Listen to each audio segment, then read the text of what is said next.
블루 코너에서 등장합니다. 체중 약 21kg GTO 레귤러. GTO 레귤러들은 솔버 쪽으로 너무 깊이 빠져들면서 GTO가 마치 전부인 것처럼 받아들이게 되는 경우가 생깁니다. 실제로는 그렇지 않은데도 말이죠. 오해는 하지 마세요. GTO에서 중요한 부분들도 분명히 있습니다. 밸류 베스를 할 때 EB가 어디서 나오는지, 블러프를 언제 해야 하는지, 레인지의 기준선이 어디인지, 특정 상황에서 어떤 사이즈가 적절한지, 슬로우 플레이가 가능한 상황인지 아닌지 같은 것들 말이죠. 이런 내용들과 그보다 더 많은 것들이 저희 캐럿 포커 스쿨에서 다루는 범위이기도 하고 비익스플로이트적인 관점에서는 전부 GTO의 영역에 속합니다. 하지만 이론과 GTO는 같은 개념이 아닙니다. 제가 말하는 포커 이론이라는 건 게임이 실제로 어떤 방식으로 작동하는지를 설명하는 객관적인 틀입니다. 게임의 구조, 기본 원리, 그리고 그게 돌아가는 방식에 대한 이야기죠. 반면 사람들이 흔히 GTO라고 부르는 것은 시뮬레이션이 알고리즘을 돌려서 도달한 하나의 준균형 상태에서 나온 정확한 전략입니다. 그 지점에서는 어느 쪽 전략도 거의 개선할 여지가 없고 있다 해도 극히 미세한 수준에 그칩니다. 그래서 문제는 GTO 너드, 아니 GTO 레귤러라고 해야겠죠. 이 플레이어는 원래는 좋은 흐름에 있었고 대체로 똑똑하며 전략 게임에도 소질이 있는 사람이었을 가능성이 큽니다. 그런데 어느 순간부터 본질과는 조금 다른 쪽에 신경을 쓰기 시작합니다. 흉내 내는데 너무 집중하고 밸런스나 레인지 구성, 밸류 대비 블러프 비율, 전체 전략 같은 것들에 과도하게 집착하게 되는 거죠. 이런 플레이어들은 종종 주인공 증후군에 빠져 있습니다. 머릿속에서는 이런 생각을 하는 거죠. 내 레인지는 어떻게 만들어야 하지? 그래서 정확히 이렇게 계산합니다. 밸류 핸드 7개당 블러프는 5개, 그리고 이 블라커는 쓰고 저 블라커는 쓰지 말자. 이런 식으로 전략을 짜는 거죠.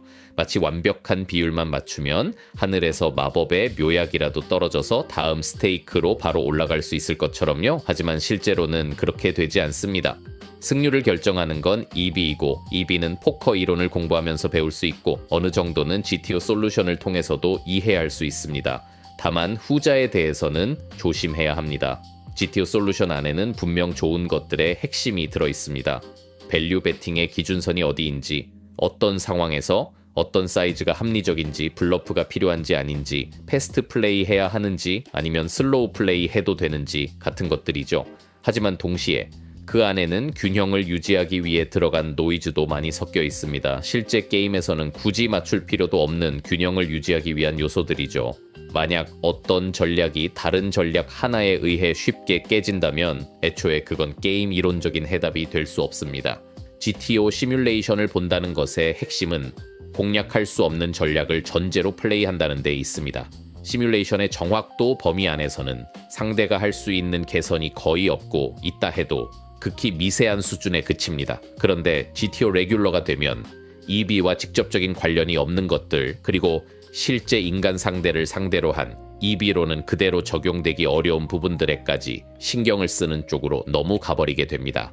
예를 들어 어떤 런아웃에서 킹퀸이 밸류 베팅 레인지의 바텀이라는 개념은 다른 인간 상대를 상대로도 적용할 수 있습니다.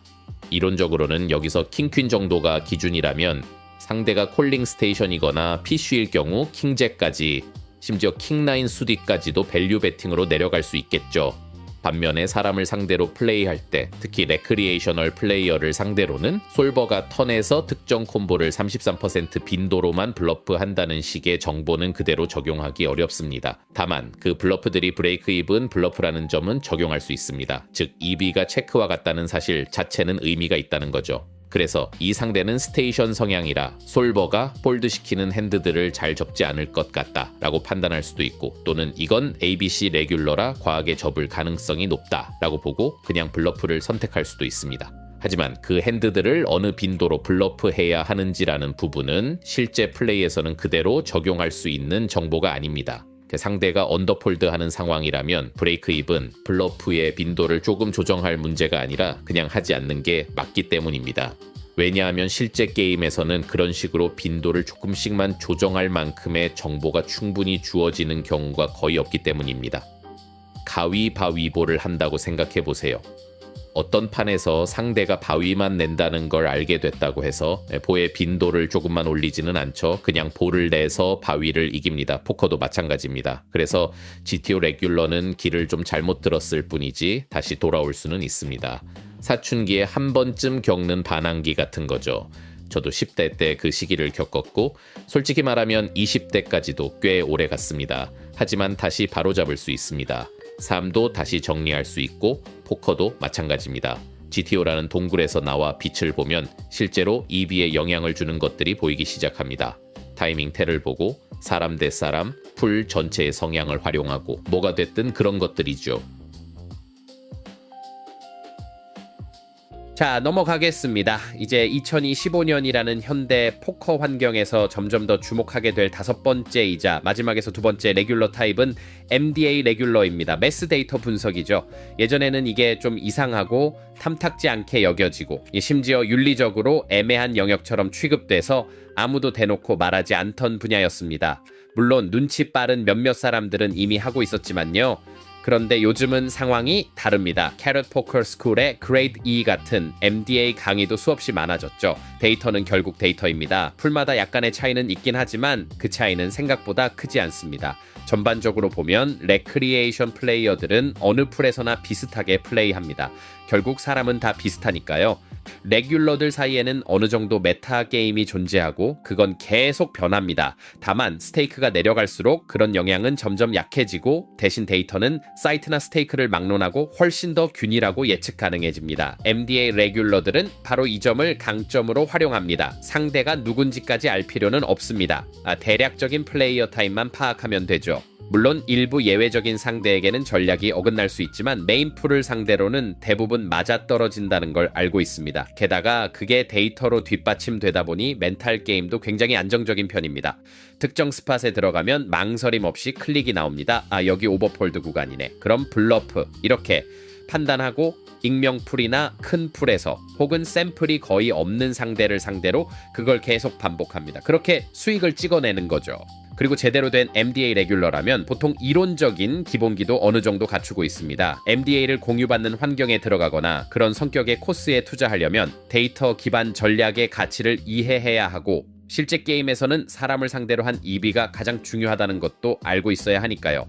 다만 50NL 같은 스테이크에서는 가끔 정해진 지침이나 매뉴얼만 들고 있거나 백킹팀에 속해 있거나 MDA 기반 코치에게서 해야 할 일 목록만 받아온 플레이어를 보게 됩니다. 이런 경우에는 그걸 제대로 적용할 만큼의 이론적 이해가 부족해서 특정 스팟에서는 그냥 자동으로 버튼을 누릅니다. 예를 들어 리버에서 작은 뱃이 나오면 거의 매번 레이즈를 눌러버리죠. 그것도 사실상 밸류에 완전히 지거나 그냥 콜이 정답인 핸드로 말입니다. 결국 MDA 레귤러도 다 같은 건 아닙니다. 잘하는 사람도 있고 평균적인 사람도 있고 못하는 사람도 있습니다. 스테이크가 내려갈수록 솔직히 말해서 못하는 MDA 레귤러는 더 많이 보입니다.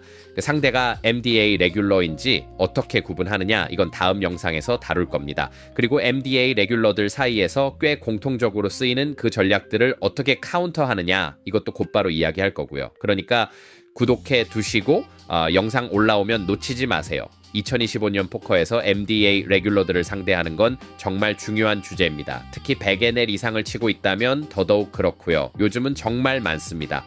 집에 쥐가 생기면 쥐덫을 놔야 하듯이 같은 데이터 세트이든 비슷한 데이터 세트이든 그걸 공유하는 백킹팀 소속 MDA 플레이어들이 풀에 잔뜩 있다면 그 데이터에서 나온 플레이를 어떻게 상대할지 알아야 합니다.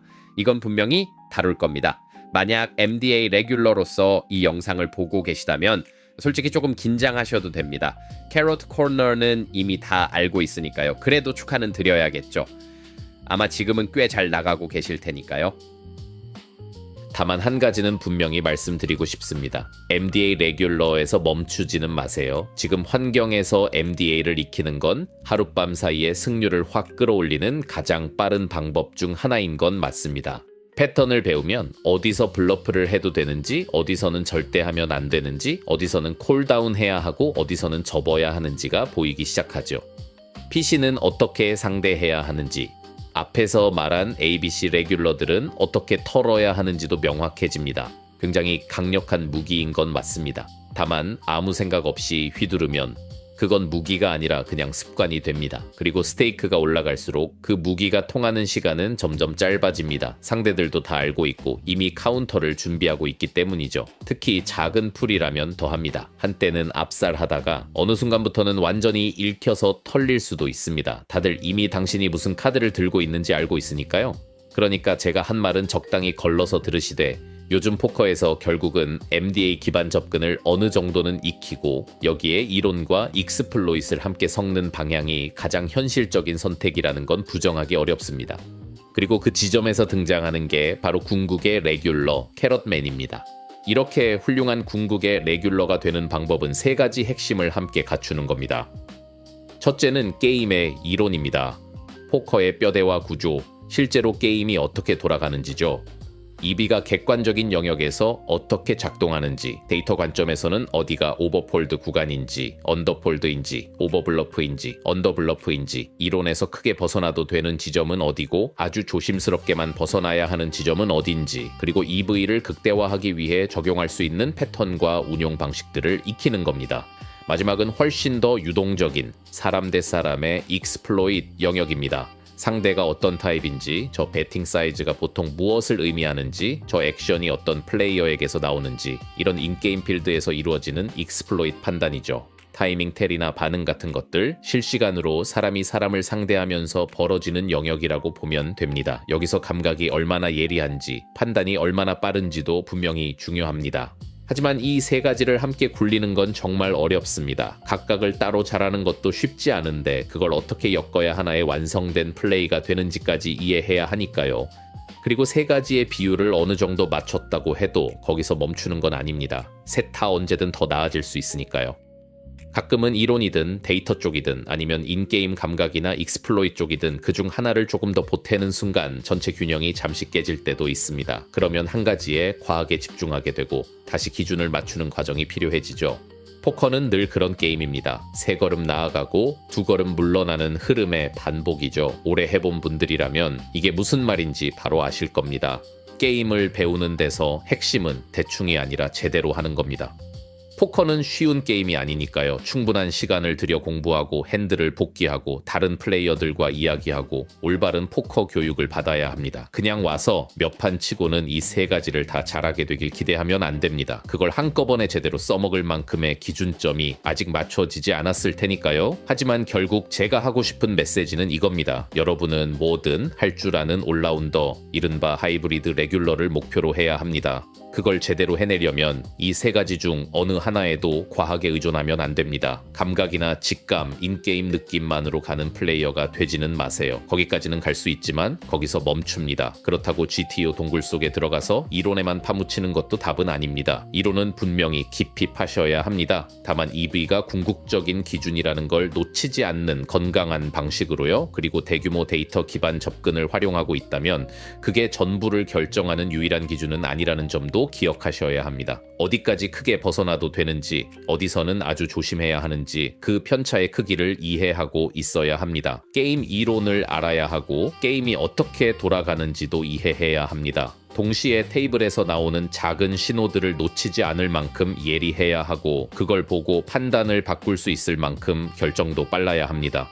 이 세 가지는 서로 너무 깊게 얽혀 있어서 떼어놓고 생각할 수가 없습니다.